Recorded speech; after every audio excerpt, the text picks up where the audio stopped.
around me.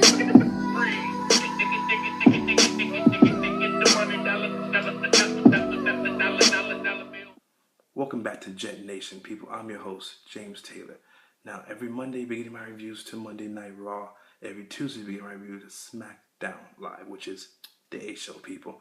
And you also begin my reviews to NXT pay-per-views that will be having on the network, especially my review to NXT San Antonio. I'll also get my predictions later this week for that. Now let's talk about Raw. Raw opened up with the same thing we had the last 4 or 5 weeks. Actually, freaking past month. Actually, no, past 2 months. Roman Reigns comes out, bantering back and forth about how he's going to beat Kevin Owens for the Universal Championship this Sunday, which you get my predictions for the show later on this week too, which I'll get to that later. But Jericho Owens, same thing we've seen, guys, the past, 2 months. Nothing new, nothing different we've seen in the past 2 months. Only thing we got this second was Kevin Owens talked about how Chris Jericho, he can beat Roman Reigns right now. You can beat him right now. So Jericho ended up having to put his Universal Championship on the line against Roman Reigns in the rematch that Roman wanted. We'll get into that later on tonight. Next segment, Cesaro and Sheamus came out to the ring as Cesaro took on Luke Gallows and Carl Anderson. Now, people, they're going to be defending their belts. Sheamus and Cesaro against Luke Gallows and Carl Anderson this Sunday on the pre-show, people. First of all, let's get to this. Why is the Rumble going to be 5 hours? Just keep it back as it's been, Vince. 3 hours. You don't need to make this 5 hours. But anyways, Sheamus and Cesaro win by DQ because Carl Anderson interfered in the match. It was an okay match. Next segment. Next segment was Mick Foley backstage talking to Stephanie McMahon on the phone. In comes Sami Zayn. Sami Zayn wanted to be in the Royal Rumble. He wanted to enter himself in, but Stephanie made Sami Zayn have to beat Seth Rollins to get into the Royal Rumble. In the next segment, Mick Foley had to tell Seth Rollins that if he loses to Sami Zayn, he will be out the Rumble. Wow, Raw having consequences. Some storyline. Wow, who would have thought about that? Okay, guys, next segment of Monday Night Raw. We saw Bayley having an interview with Corey Graves backstage about what does the Rumble match mean to her versus Charlotte, her about dreaming about winning the WWE Women's Championship on the big stage. Decent interview, people. Nothing that we've never heard from Bayley about Bayley wanting to win something. No, nothing bad. On to the next segment, people. Here, Seth Rollins versus Sami Zayn. Now, to me, be honest, people, with you, it was a good match. I mean, it's nothing that we really see on Raw. It's a good match. Sami Zayn and Seth Rollins put on a great show. Surprising to me. Besides Triple H music, people. So, in the match was a good match. What ended up happening was Triple H music ended up playing. People thought they were going to see Triple H. You know Triple H don't show up on no Raw. No random Raw unless it's meaning something. So Sami Zayn ended up beating Seth Rollins with distraction from Triple H. Triple H's music hit. Seth Rollins looked around like, where the heck is Triple H? And Sami Zayn ended up getting a quick 3-count panty roll up. He beats Sami Zayn. He beats Seth Rollins, people. My bad. He beats Seth Rollins. So to me, honestly, why is Seth Rollins going to be out of the Royal Rumble? Couldn't this wait until Sunday that Triple H end up costing Rollins the Rumble match or something like that?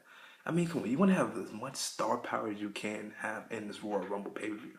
I don't know why they took out Seth Rollins, but what's Seth Rollins going to do now?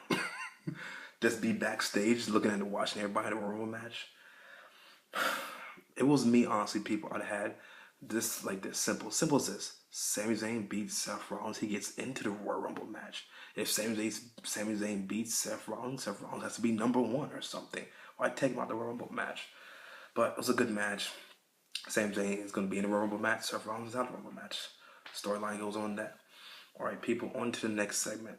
And just sorry, guys, I'm not going to be talking about the cruiserweights because let's be honest, Raw has booked the cruiserweights terribly. So I mean, to be honest with you, if you guys follow JD from New York 206 on Twitter, which is I'm a big fan of him, he usually has his segments, whereas JBL said the cruiserweights take up 1 whole hour of the show. Well, we all know that, guys. They never take up a whole hour. Usually it's about 2 minutes, 3 minutes, 4 minutes. At best, they might get 6 minutes. Last night, total of the 2 matches was about 7 minutes, people. So it was nothing special. I mean, Neville's going to fight Rich Swann for the Cruiserweight Championship Sunday at the Royal Rumble. So, all right, nothing special about Cruiserweights. Now on to the next segment. People here, we had Charlotte backstage, her interview with Corey Graves.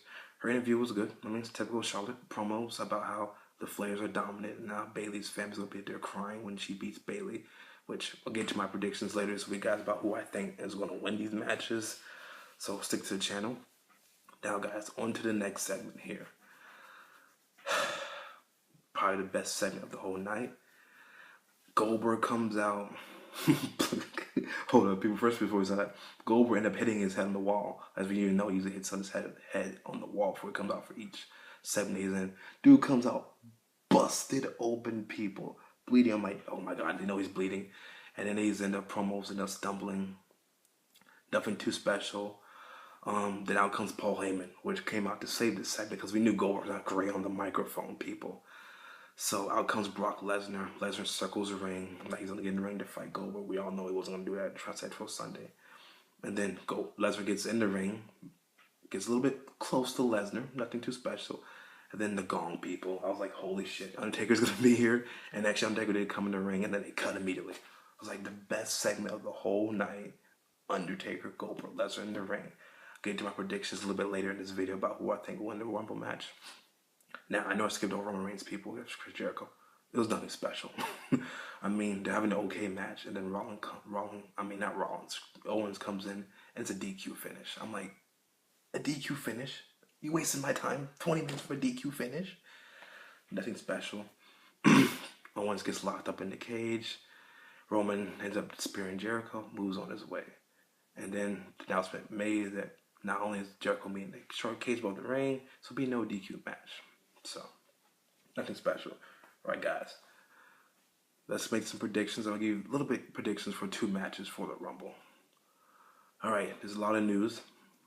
Oh, yeah, forgot about the New Day and the freaking Rusev, Jinder Mahal, Steroid Mahal. Nothing special. Braun Strowman squashes Enzo, makes him look big, strong. Nothing special. All right. On to this. Rumble predictions. So we're just going to do 2 predictions. Give you my official prediction later in the week. I think Owens is going to win the match against Roman Reigns. I think Roman's going to win the belt at Fastlane. I don't think he's going to win it at the Rumble. So I'm going to have Owens sticking with the belt. Now, Raw for the Rumble match. This is tough. Because it made it at least unpredictable. Like last year, we knew Triple H was going to win. He wasn't even interested in the match. We all knew he was going to win the freaking match, the Rumble match. If Balor's in it, I think Balor's going to win the Rumble for Raw. I think it'll be Roman versus Balor at Mania. If Balor's not in the match, I'm going with Samoa Joe for the SmackDown side. If Balor's not in the match, I don't think Strowman's going to win the match. I think it's too early, too soon for him to main event freaking WrestleMania versus Roman Reigns. I'd rather see Braun Strowman need to win the freaking Battle Royal, even though that means nothing. Or we should see freaking Strowman challenge Jericho over the U.S. Champion Mania. It's too soon for this guy to be pushed immediately. That's the problem with Roman Reigns' initial when he won the freaking Superstar of the Year award over Daniel Bryan. We all knew Roman Reigns was not Superstar of the Year. Come on, people. That killed him right there immediately. So, I'm going to go with Owens retains against Roman. And I'm going to go with, if Balor's in the Rumble match, he will win the Rumble match and face Roman Reigns at WrestleMania. Sorry, guys, that was my Raw review for tonight. Overall thoughts on the show, nothing special. I mean, if you missed Raw 4 weeks, you missed nothing. If you missed tonight, you just missed the end segment. That was it. So, Raw score for tonight. Undertaker, Lesnar, Goldberg in the middle of the ring. Plus, Sami Zayn versus Rollins. Good match. Decent. Give Raw a 5 tonight. A 5. So that was my thoughts on the Raw review for this week, guys. Tomorrow night we give you my SmackDown Live review of the show, which is The A Show. I'll give you my reviews for that tomorrow on Tuesday. And then on Wednesday, you'll get my Royal Rumble predictions. I'll go in depth of what I think is going to happen and who's going to win these matches. And then Friday, I'll give you my NXT San Antonio predictions, a quick rundown of the card. And then Saturday, we'll give a review of NXT San Antonio. Then Sunday, I'll be doing a live stream here on Jet Nation. So guys, thank you for watching the video. Catch you guys tomorrow for a SmackDown Live review.